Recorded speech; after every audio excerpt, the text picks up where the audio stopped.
నమస్తే అండి. నేను మీ బెల్లె మురళి, జనసేన పోలవరం కాన్స్టిట్యున్సీ. నిన్న నేను జన సైనికుడి మనోవేదనని పోస్ట్ పెడితే చాలామంది మనం అంతా పవన్ కళ్యాణ్ మద్దతు ఇవ్వాలండి, మరి తప్పదు, ఏం చేద్దామని వాట్సాప్ మెసేజ్లు పెడుతున్నారు. వీళ్ళు విత్ పవన్ కళ్యాణ్, మేము పవన్ కళ్యాణ్తోనే ఉన్నాం, పవన్ కళ్యాణ్కే మద్దతు ఇస్తున్నాం. కానీ మేము కోరుకునేది ఆయన రైట్ డైరెక్షన్లో పార్టీ ఫంక్షనింగ్ చేయాలని. ఇంకో 15 years ఈయన చంద్రబాబు నాయుడుకి మద్దతు ఇస్తూ ఉంటే మన పార్టీ ఎప్పుడు సీఎం అవుతుందండి? ఆయన ఎప్పుడు సీఎం అవుతాడు? మనకు పవర్ ఎప్పుడు వస్తుంది? ఒక విషయం మిస్ అవుతున్నారు. పవన్ కళ్యాణ్ గారు సీఎం అవుతాడంటేనే అన్ని వర్గాలు కలిసి జనసేనకు మద్దతు ఇస్తాయి, వైసీపీకి టీడీపీకి యాంటీగా ఉన్న వర్గాలు. అంతేగాని చంద్రబాబు నాయుడు గారు పవన్ కళ్యాణ్ గారిని మేనేజ్ చేస్తాను, లేదా జనసేన పార్టీని మేనేజ్ చేసి సీఎం అవుతారంటే కుదరదండి, ఒప్పుకోరు. ఈ లాజిక్ ఎలా మిస్ అవుతున్నారో నాకు అర్థం అవట్లా. ఇప్పుడు మన అధినాయకుడు ఇచ్చిన పవర్కి పొజిషన్కి సాటిస్ఫై అయిపోయి కూల్గా ఇంకో 15 years రన్ చేసేస్తారట వీళ్ళు. 2014లో మనం మద్దతు ఇచ్చాం, 24లో మద్దతు ఇచ్చాం, 29లో మనం ఇచ్చినా ఇవ్వకపోయినా జరిగేదే జరుగుద్ది. అర్థమవుతుందండి? అప్పుడు మన పార్టీ పరిస్థితి ఏంటనేది ఒకసారి ఆలోచించుకోవాలి. జెండాలు మోసిన వాళ్ళు, సోషల్ మీడియాలో పనిచేసిన మాలాంటి వాళ్ళ పరిస్థితి ఏంటో ఒకసారి తెలుసుకోవాలి. చాలామంది మీకు పొలిటికల్ డొమైన్ లేదు, అందుకే మీరు జనసేనలో ఉన్నారు అంటున్నారు. పొలిటికల్ డొమైన్ లేకపోవడానికి మేమేమి గాలిబాటంగా రాజకీయాల్లోకి వచ్చే ఫ్యామిలీ నుంచి రాలేదండి. మా ఎల్డర్ఫా 1964లో పంచాయతీరాజ్ ఎలక్షన్లో కంటెస్టెంట్ అండి. అర్థమైందా? అవకాశం ఉన్న ప్రతిసారి అనేక ఎలక్షన్లో పోటీ చేశామండి. మాది పొలిటికల్ ఫ్యామిలీ.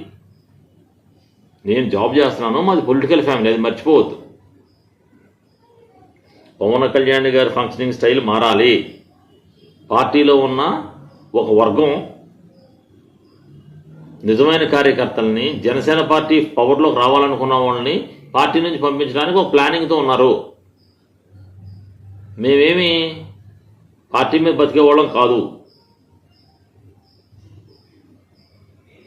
పార్టీకి సాయం చేసిన ఎన్ఆర్ఐల్లో కూడా తీవ్రమైన అసంతృప్తి ఉందో తెలుసుకోండి. మొన్న ఎలక్షన్లో మీరు గెలిచారంటే ఎలా గెలిచాం మనం చెప్పాలి ఒకసారి. అందరూ చేస్తే నేను గెలిచాం. మేజర్ వర్గం, మేజర్ స్టేక్ మాది, అది మర్చిపోవద్దు. జన సైనికుల రక్తాన్ని చెమటగా మార్చి గెలిపించాం. అది మర్చిపోయి వన్ మ్యాన్ డిసిషన్ తీసుకున్నంటే కుదరదు.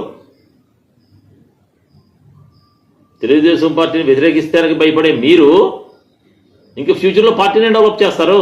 18 సీట్లతో కుమారస్వామి సీఎం అయ్యాడండి, 25 సీట్లతో సెకండ్ టైం సీఎం అయ్యాడండి. మీకు భయం ఏంటి? 18 సీట్లతో కుమారస్వామి సీఎం ఎలాగయ్యాడో ఒకసారి గుర్తు తెచ్చుకోండి. ఆ పరిస్థితి ఆంధ్రాలో కల్పిస్తారనే మీకు మేము పెట్టాం, మీ వెనక మేము వచ్చాం. మీరు 118 సీట్లు వచ్చినా చంద్రబాబు వచ్చే బలం ఉన్నా చంద్రబాబు నాయుడు సపోర్ట్ చేస్తే ఎలా? కూటమికి ఒక న్యాయం ఉంటుంది కదా, ఒక సిస్టమ్ ఉంటుంది కదా. టర్మ్స్ అండ్ కండిషన్స్ మాట్లాడుకోండి. మనకు పవర్లో షేరింగ్ కావాలి అంటే పవర్ షేరింగ్ అంటే డిప్యూటీ చీఫ్ మినిస్టర్ను లేదా వ్యవసాయ శాఖ మినిస్టర్ కాదు, టూరిజం మినిస్టర్ కాదు. నాదెండ్ల మనోహర్ గారి father TDP founder, one of the founder. TDP party ఇలాగే ఫంక్షనింగ్ చేశారు వాళ్ళు. టీడీపీ పార్టీ ఎవరికైనా మద్దతు ఇచ్చింది ఎప్పుడన్నా చెప్పండి? టీడీపీ పార్టీ పెట్టినప్పుడు పరిస్థితులు అలా ఉన్నాయి, ఇప్పుడు జనసేన పెట్టినప్పుడు కూడా పరిస్థితులు అలాగే ఉన్నాయి. అప్పుడు కూడా కొత్త రక్తం కోసం, కొత్త వారి నాయకత్వం కోసం ఆంధ్ర ప్రజలు వెయిట్ చేశారు ఆ టైంలో. ఇప్పుడు కూడా పవన్ కళ్యాణ్ గారి నాయకత్వం కోసం, పవన్ కళ్యాణ్ గారు సీఎం అవడం కోసమే కలలు కంటున్న ఒక వర్గం ఇక్కడ 1000 కళ్ళతో వెయిట్ చేస్తుంది. ఆయన మా ఆశలన్నింటినీ కూడా అడియాసలు చేసేలాగా మాట్లాడుతున్నాడు. దాన్ని బట్టే మేము మాట్లాడవలసి వస్తుంది. అర్థమైందా? ఏదోలా పార్టీలో బతికేద్దాం, ఏదో పోస్ట్ వస్తే చేసేద్దాం, మనకు గుర్తింపు వస్తే చాలు అని మేము అనుకోవట్లా.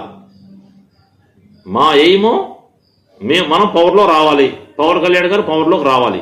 ఆయన 15 ఏళ్ళు మద్దతు ఇస్తానంటున్నాడు, తెలియకంటున్నాడేమో. ఆయన అనుకుంటే అయిపోతుందా? ఒక కుటుంబ పెద్ద తప్పు చేస్తున్నప్పుడు వెనకాల ఉన్నవాడు సరి చేయాలి. ఇప్పుడు ఆయన రాంగ్ రూట్లో ఉన్నాడు. మన జన సైనికులందరూ కూడా సోషల్ మీడియా వేదికగా వాయిస్ రైజ్ చేయండి, ఆయన కరెక్ట్ చేద్దాం మనం. ఆయన మన టార్గెట్ సీఎం అని చెప్పాడు కదా, మరి ఎందుకు మారింది టార్గెట్? మనం వాయిస్ రైజ్ చేస్తేనే రిజల్ట్ బాగుంటుంది. జై జనసేన.